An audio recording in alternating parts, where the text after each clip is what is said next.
In 1917, two girls produced a photograph of fairies that fooled millions. Decades later, even their confession couldn't erase the legend. Each time a story like the Cottingley Fairies or the Loch Ness Monster is debunked, a new version emerges, mutating to fit the anxieties of its era. This isn't just nostalgia, it's a pattern repeating across cultures, stories dismissed yet refusing to fade. Why do some legends survive every attempt at burial and resurface stronger than before? The answer lies deeper than you think, when the legend refuses to die. In a quiet Yorkshire village, a family scrapbook rests on a wooden table, its pages yellowed by time. Pressed between photographs and handwritten notes, a faded clipping from 1917 captures the faces of Elsie Wright and Frances Griffiths, the two girls whose fairy photographs would travel the world. The story did not end with their confession in 1983, broadcast on television and printed in the Times, even as Frances admitted that she wanted to tell the truth sooner, but it was too late. The legend found new life. In private letters to Arthur Conan Doyle, Frances kept the wonder alive, describing fairies as real long after the photos had been staged with paper cutouts.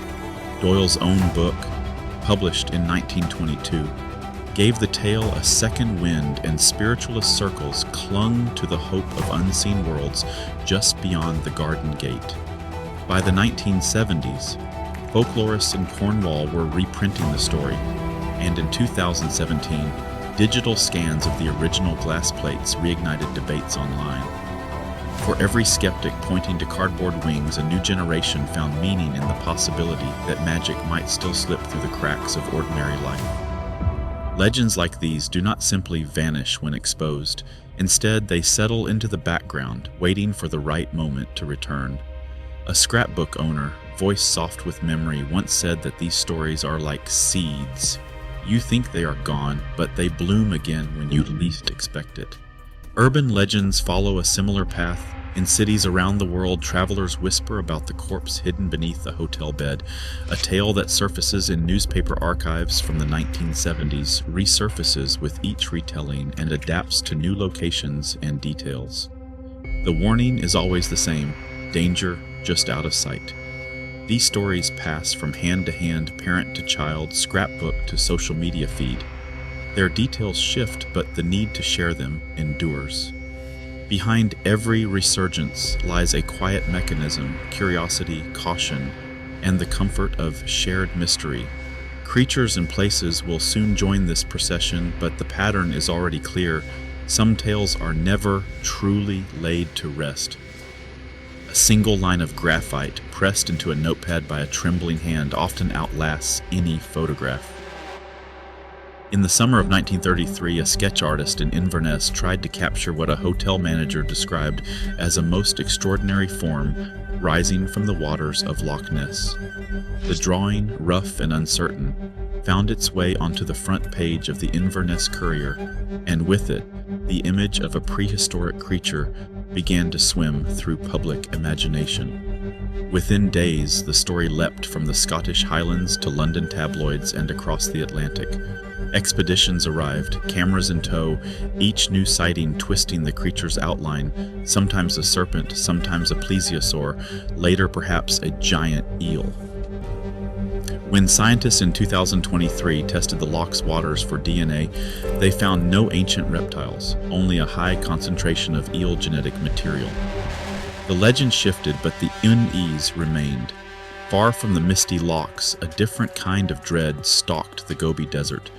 Nomadic herders whispered about the Olgoi Korkoi, the Mongolian death worm. Soviet zoologists in the late 1920s cataloged the stories: a blood-red worm the length of a walking stick, spitting acid that could kill a camel or a man. Field diaries, now yellowed and brittle in Russian archives, record failed hunts and the skepticism of foreign scientists. In 2022, a new team arrived with drones and sensors searching for evidence among the dunes. They found only desert scorpions and the tracks of burrowing lizards. Online, the worm evolved again, no longer just a killer but a cryptozoan with electric powers, migrating from oral tradition to digital myth. In Puerto Rico, 1995 brought a rash of livestock deaths. Farmers described the chupacabra as a creature with spines and reptilian skin draining goats of blood. By the time the legend reached the U.S. Southwest, it had grown fur in a canine shape. DNA tests in 2023 traced the so-called chupacabra to coyotes suffering from mange, yet the fear of something lurking at the edge of the fields endures. The sketches change, but the emotions they evoke do not.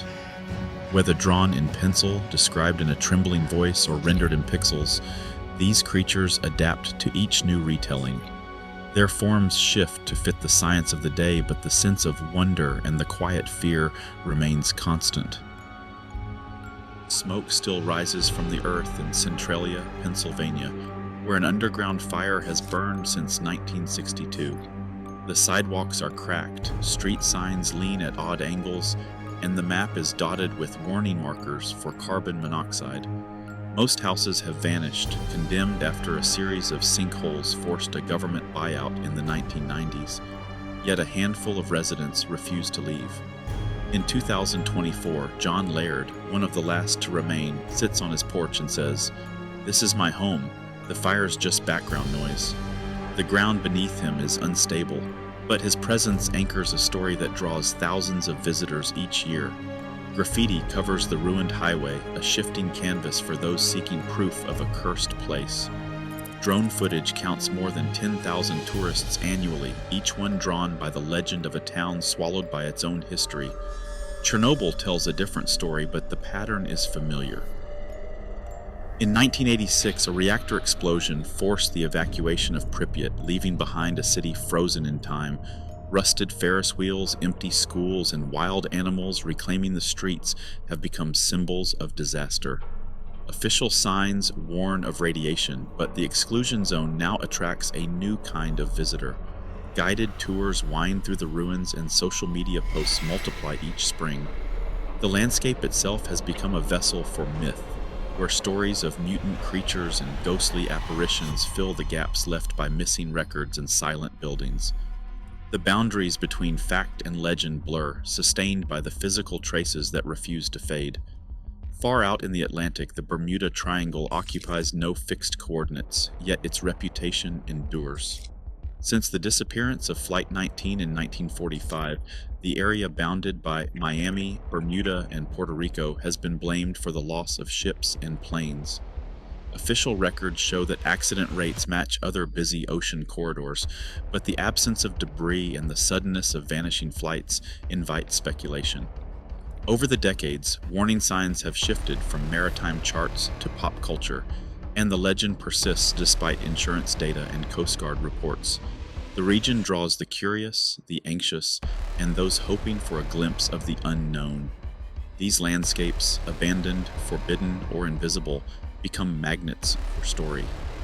A resident's refusal to leave, a warning sign half buried in grass, or a stretch of ocean without answers, each invites retelling. Where the environment resists closure, legends take root, filling every gap with memory and uncertainty. A locked cabinet in a government archive holds a folder stamped with heavy black bars. The file is labeled simply MK Ultra, Sub-Project 130. Inside, nearly half the pages are blanked out, names, methods, entire paragraphs lost to ink. What remains describes experiments in the early 1960s with hypnosis and drugs at unnamed universities, funded through front organizations. The stated aim, personality assessment via narco-hypnosis, is visible, but the results and the identities of those involved are missing. In 1973, a memo from CIA Director Richard Helms ordered the destruction of most MK Ultra records, leaving only stray financial files and a handful of administrative memos. The surviving documents, declassified in batches from 1977 to 2023, are riddled with redactions. For every revelation, a dozen questions remain. A senior archivist, hands gloved against the fragile paper, comments quietly, "Omissions invite imagination." When the record is silent, stories fill the void. The pattern repeats. In 1994, the U.S. Air Force released a report on the Roswell incident, concluding that the infamous flying disc was debris from a classified balloon project known as Mogul. The report runs hundreds of pages, but key details, flight paths, technical diagrams, and field notes are blacked out. Those redacted sections have become magnets for speculation, fueling decades of rumors about extraterrestrial recovery and government cover-up. In 2014, Canadian search teams located the wreck of HMS Erebus, one of the lost ships from the Franklin expedition. Sonar scans and underwater cameras revealed preserved boots, plates, and journals, but the ship's logbooks, the daily record of the crew's fate, were never found. Inuit oral histories, passed down for generations, have filled the silence with tales of spirits and restless souls. Each of these cases is threaded by the same motif: the official story is always incomplete. Freedom of information requests yield stacks of documents, but the gaps, redacted lines, missing pages, vanished logs invite the imagination to wander. Legends flourish in these shadows, sustained not just by what is revealed, but by what remains hidden. A pattern runs quietly beneath the surface of every enduring legend. Cognitive scientists and folklorists trace this resilience to a handful of mechanisms, each shaping how stories are born, remembered, and revived. The first is hyperactive agency detection. Human minds are tuned to see intention where there may be none. A rustle in the grass becomes a hidden animal. A shadow on the water suggests a lurking presence. Justin Barrett, a cognitive psychologist, notes that this bias explains up to 30% of belief in the paranormal. In ambiguous situations, the mind defaults to agency, filling uncertainty with the possibility of something alive, something watching. Next is minimal counterintuitiveness. Stories that bend reality just enough, like a worm that spits acid or a small human with wings, stick in memory far better than tales that are either too ordinary or too strange. Anthropologist Pascal Boyer found that such stories spread at twice the rate of fully intuitive or wildly bizarre accounts. One impossible detail is enough to make a legend last for generations. Transmission bias follows.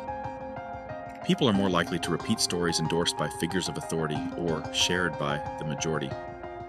When a respected newspaper publishes a sighting or a viral video is shared by millions, the story takes on new weight. Folklorists point to the way urban legends leap from whispered warnings to headlines and then to social media, mutating as they go but retaining their emotional core. Archival silence plays its own role. Gaps in the record, missing files, redacted reports, vanished logs invite speculation. A British library archivist says omissions invite imagination.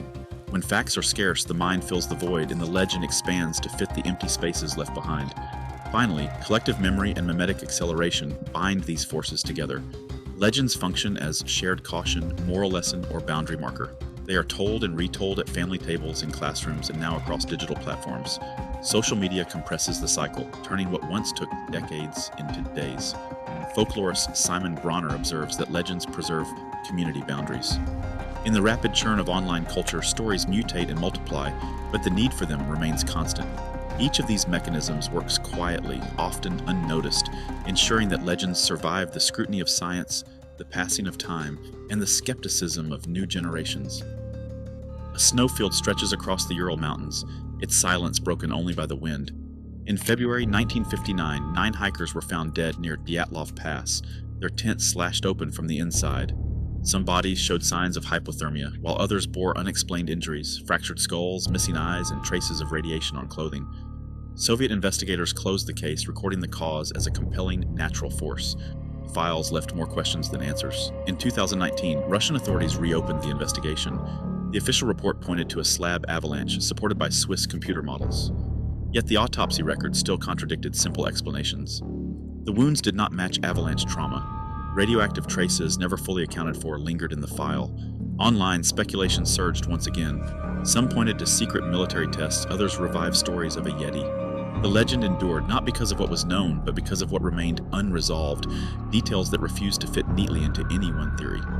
A different kind of discovery unfolded in the summer of 2020, thousands of miles away on the edge of the Pacific.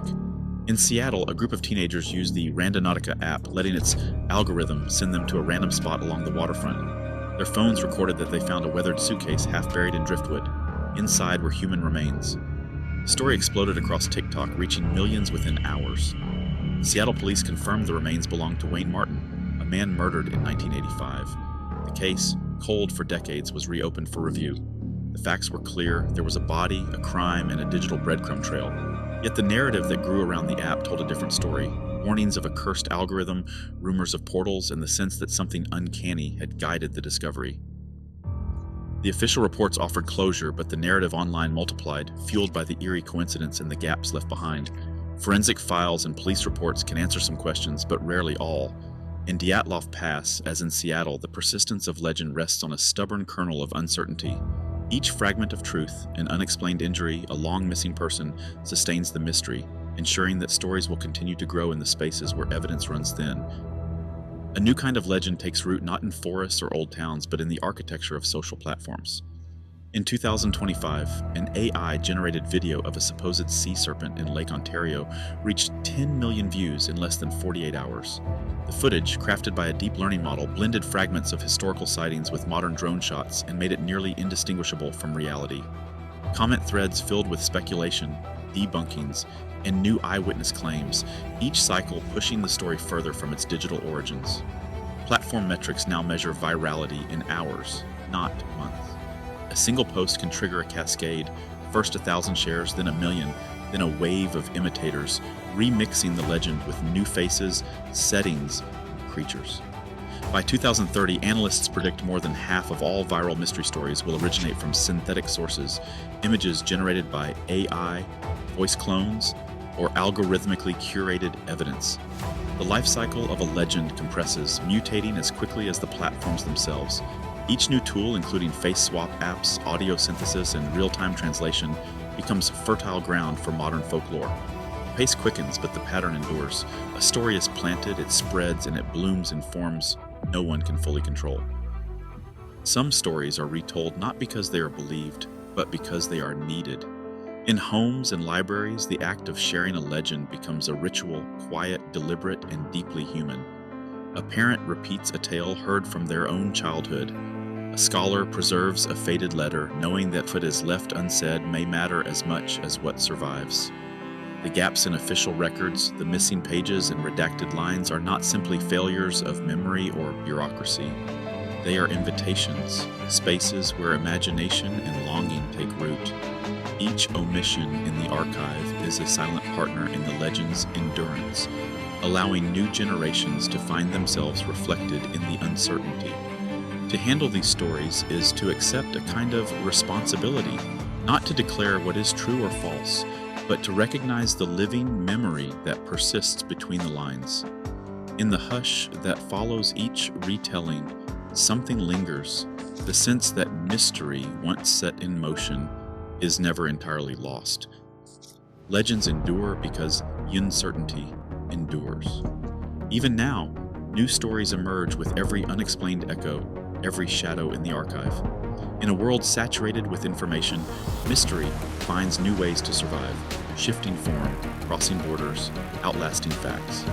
What we choose to remember shapes the unknown that waits ahead. The next legend is already forming in the silence we leave behind.